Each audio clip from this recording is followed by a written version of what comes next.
Hey guys, and welcome to today's video. So Apple have recently announced a brand new iPad Pro, both the 11-inch and the 12.9-inch, and boy, do they absolutely pack a punch.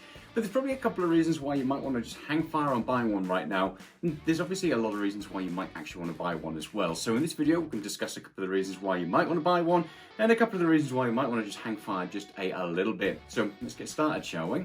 So the new iPad Pros are absolute killer devices. They now ship with Apple's M1 chip, which is basically the same chip that ships in the MacBook Air and the new MacBook Pros as well. So you get absolutely stellar performance from these things.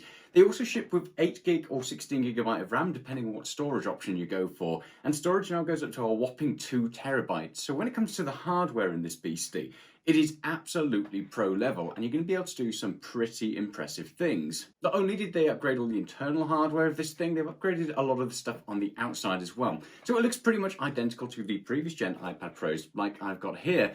Although the 12.9-inch iPad Pro now ships with the Liquid Retina XDR display, which basically is a mini LED display which has absolutely killer levels of brightness and looks absolutely stunning. They've also included a Thunderbolt port on the bottom as well, so you're sticking with that old USB Type-C port. However, now on the bottom you're going to get a Thunderbolt port or USB Type-4, which means you'll get incredibly high transfer speeds when it comes to using other things. So if you're using an external dock, for example, or it can power Apple's Pro XDR display as well, so it's a really capable port. So in terms of hardware, Apple have absolutely killed it and made this device really future-proof. But hardware only tells one part of the story. So let's get on to some of the reasons why you might want to buy one of these things. So some of the good things about the new iPad Pro are basically the things that have always been good about iPad in the past. And the first one is it's a really versatile device. So if you buy a MacBook, for example, you're limited to using their scissor keyboard that is included, or their butterfly keyboard, depending on where you buy one from. You're limited to their trackpad, their keyboard, their peripherals.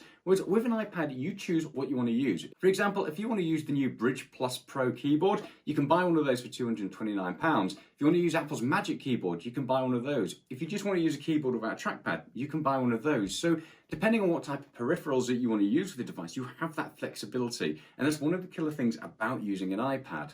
When we're talking about peripherals as well, you've also got access to the Apple Pencil, which is one of the best ways, in my opinion at least, to do any kind of note-taking on a device. It is so nice using something like the iPad 12.9 just to jot down my ideas with an Apple Pencil, and it feels very natural. It feels very much like I'm writing on a piece of A4 paper. So again, if you're somebody who's out in the field, if you're a student and you're taking down notes and stuff like that, then that's when that's really going to come into its own, and you get that ability as well. That's something that you just do not get on something like the MacBook Pro or the MacBook Air. It just doesn't have the touchscreen, so therefore you don't have the pen input. So versatility aside, it also takes up a smaller footprint. So for me, I use this a lot for watching movies, especially when I'm in bed. And the great thing is when it uses this type of case and you kind of put it in this tent mode here, it takes up relatively little space. On my desk, if I want to use it as a second monitor, or if I just want to watch some YouTube videos or something like that, again, it takes up relatively little space. With my MacBook, you've always got that keyboard attached to it, so it is going to take up more space. If you're on a train, if you're on a bus, if you want to be able to put it somewhere, again, those things take up more space. But the iPad is a smaller form factor. You literally pop it off whatever accessory you're using, or you don't use an accessory at all, and it's just easy to carry around and fit different places and use it. So it might not be a win for everybody, but that smaller footprint comes in handy, especially if you are commuting or if you're out and about and you need that smaller footprint if you go to a cafe or something like that. It's just a nice to have. Now, they're just some of the things that are pretty much generic across all the different iPad devices. But some of the specific things about the 2021 iPad Pro 12.9 is that display. That display is going to be absolutely awesome. I think we can already tell what most reviewers are going to say about this, that it has the best display on this type of device by a long shot. Now, there are a lot of reasons why you might want to take note of this display. It's going to be a content creator's absolute dream. The colors, the brightness, everything about it is going to look pretty much on point. If you're somebody who's out working in the field as well, then you're going to get the increased brightness, which means that you're going to be able to see your display pretty much no matter what lighting conditions you're in. And again, it might not seem a massive deal until you're suddenly in a sunny day and you can't see your screen because of the glare. It's not going to be for everyone, and obviously you're paying a premium for it, but that screen is an absolute standout and killer feature of the new iPad Pros. So if you're somebody who is into content creation, who is working outside a lot and needs that increased brightness, or just wants the best and most impressive display on this form factor, then the new iPad Pro is absolutely the one to go for. And the final thing is, it's future-proof. There is no way this thing is going to be outdated anytime soon. I'm still using the 2018 iPad Pro and it still feels extremely snappy. But this thing is about to be left in the dust with the M1 processors and up to 16GB of RAM coming across onto the new iPad Pros. There is no way it is going to be outdated anytime soon, so it's going to last a pretty long time. So you know what, your value for money is probably going to be pretty good on this thing because you're going to get years and years of use out of it. So obviously there's a lot to love about the new iPad Pro, but there's also a fair few reasons why you probably want to hang fire just a little bit. Now these aren't necessarily bad points in there. I'm not saying that the iPad Pro 2021 is a bad device. However, there are some reasons why you want to hang fire, and most of that comes down to software. Now, first up, it does pack a lot of powers, but what you'll tend to find is developers will normally develop for the lowest denominator device because ultimately they want to put their apps in the hands of more and more users. If they literally just develop for the new M1 iPads, then the only people who are going to be downloading those are people who own the new M1 iPads, and that severely limits their audience. You'll normally find that the true power of these devices gets taken advantage of in, a few years' time. And like I said, my old 2018 iPad Pro still runs perfectly with pretty much any application I throw at it. So yep, you're getting a lot of horsepower, but that horsepower is not necessarily going to be taken advantage of. Which brings us on to the next point, and that's that iPad OS is still a limiting factor when it comes to the iPad Pros. And hopefully that's not going to be the case for much longer. The reason why I say it's worthwhile hanging fire at the moment, maybe not placing an order currently, is because Worldwide Developers Conference is literally just around the corner. We're less than a month away now from when Apple will announce the new operating systems and the updates that are coming forward to these things. And fingers crossed this year we will see a massive push with iPad OS. With the new hardware and everything that's going into the new iPads, it would absolutely make sense that Apple are going to take advantage of this.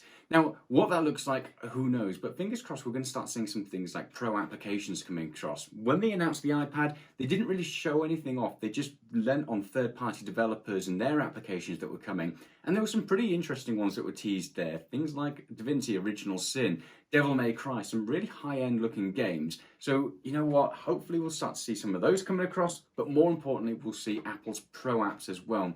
Things like Final Cut Pro, it's just something that would be really nice to have on this. It runs perfectly on a MacBook Air, and it runs perfectly on a MacBook Pro using the M1 chip, and the same hardware is going to be available in the iPad. Along with the Pro apps, I'm really hoping that we start to see some better support for things like external displays. Currently, if you plug this into an external display, some applications, on a very rare occasion, will take advantage of that second display, but for the most part, it will just mirror what's happening on your screen in a boxed off looking view, and it's not ideal. Now, I know I'm not alone with this one, and that other people out there do like to use external monitors, so hopefully this could become that sort of machine that allows it. So you'd have all the portability of this when you're out on the go, but then when you get home, you can then dock it with an external display and basically mirror your display or extend it. It'd just be an absolute dream come true, especially with the power that's going to be in the new iPad Pro. So again, hopefully iPad OS will address some of these shortcomings and we'll see those changes there. Now, I doubt we're going to see Mac OS come across onto the iPad Pro. Apple have been pretty clear about the fact that they're still going to be the two platforms, and maybe one day in the future we will see that happen,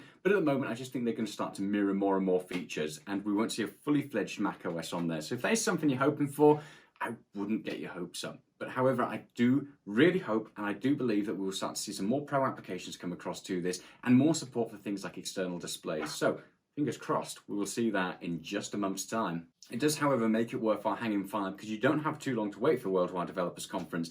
And if you buy one now, hoping that those applications do come across or that it is going to support external displays, and then Apple don't announce that, then unfortunately, you've got a device that isn't capable of those things. Also, just because it gets announced at Worldwide Developers Conference doesn't mean it's going to happen anytime soon. It's probably going to be September at the earliest that operating system rolls out, unless of course you're willing to test it out on a beta, which can be pretty buggy, and if you're using it as your main go-to device, probably not recommended. So software aside, the next biggest downside of the new iPad Pro is just the price of the thing. It is crazy expensive. So it starts at £999 for 128GB. Now, if you compare that to something like the MacBook Air, which has 256GB to start, which is already double what you'd be getting on the iPad Pro, that starts at $999, and you can often find that in a deal. Other things you need to take into consideration is if you want to get a decent keyboard, so like the Magic Keyboard, you're going to be looking around about £1,300 all in all to get the whole package. So ultimately you'd end up with an iPad Pro with a keyboard, yep, with half the storage that you get on something like the M1 MacBook Air, and also with an operating system that isn't quite as capable as something like full-blown macOS. When it comes to value for money, the new iPad Pro just isn't there.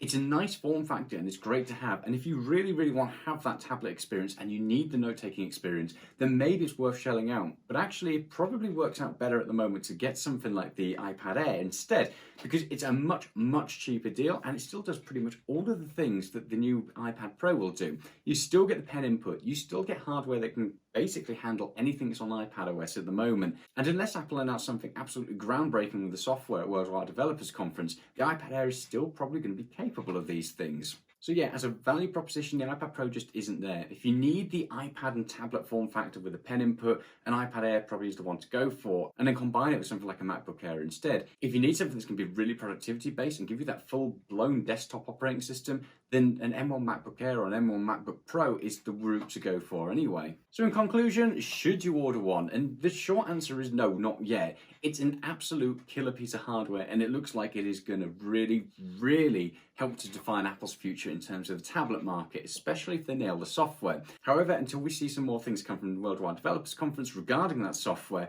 then it's just worthwhile hanging fire that little bit longer. As it stands as of this moment, it's definitely a little bit cheaper just to go the MacBook Air route rather than something like the iPad Pro route if you're in the market for something that's going to be used as a productivity tool and needs that full-blown desktop operating system. The MacBook Air is just a little bit more capable when it comes to things like video editing, when it comes to things like productivity tasks. If you're after something that's going to give you that really small and lightweight form factor and you need the pen input, then yeah, the iPad Pro is a nice route to go for, but it still works out probably the better value proposition to go for something like an iPad Air. So Apple took a massive step forward when it came to the hardware that's been put into the new iPad Pro. And fingers crossed this year they take an absolutely massive step forward when it comes to the software support, because once they marry those two things up, the iPad Pro 2021 is probably going to be one of the devices to go for. If they get support for those Pro applications, and if they get support for things like external monitors as well, then the iPad Pro is probably going to be worth paying a premium for over something like the M1 MacBook Air or the M1 MacBook Pro, just because of that form factor and the pen input, the smaller footprint, and then that absolutely gorgeous screen. So I cannot wait to see what they announce when it comes to the software side of things. So let us know your thoughts in the comments below. Have you pre-ordered one? Will you be pre-ordering one? Are you going to stick to other devices instead? Or are you being sensible and hanging fire to see what they announce at Worldwide Developers Conference? Can't wait to hear your thoughts. Now, while you're down there, hit the like and subscribe button, because it just helps the channel to grow and shows YouTube that people are interested in our videos. At least I hope they're interested in the videos. If you've got any questions at all, again, throw them down in the comments below, and we'll be back in the future with some more awesome content. In the meantime, stay safe, and we'll see you soon. Bye.